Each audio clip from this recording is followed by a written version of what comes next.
యాక్చువల్గా నేను ఈ వీడియో చేయాలనుకోవట్లేదు, బట్ ద థింగ్ ఈజ్, చూడండి, మీరే చూడండి. సో క్లోజ్ చేశారు.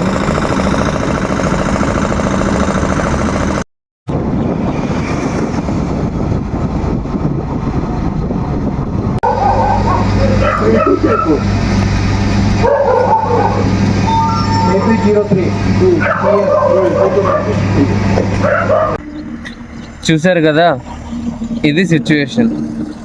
పుట్టించిన ఒక్క పుకారు ఎవరికి పెట్రోల్ లేకుండా చేసింది. అరే కొంచెమైనా బుర్ర ఉందా మీకు అసలు?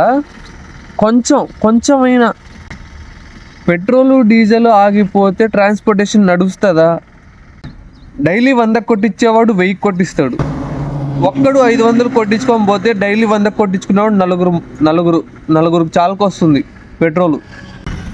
ఒక్కొక్కడు tank full, half tank, full ట్యాంకులు చేయించుకొని పోతే మిగతా వాళ్ళ పరిస్థితి ఏంటి? ఆ పెట్రోల్ రేట్లు కూడా సేమ్ ఉన్నాయి. బ్లాక్లో విపరీతంగా పెట్రోల్ రేట్లు పెరిగిపోతాయి. ఇప్పుడు ప్రజెంట్ 107, 110 దాకా ఉంది.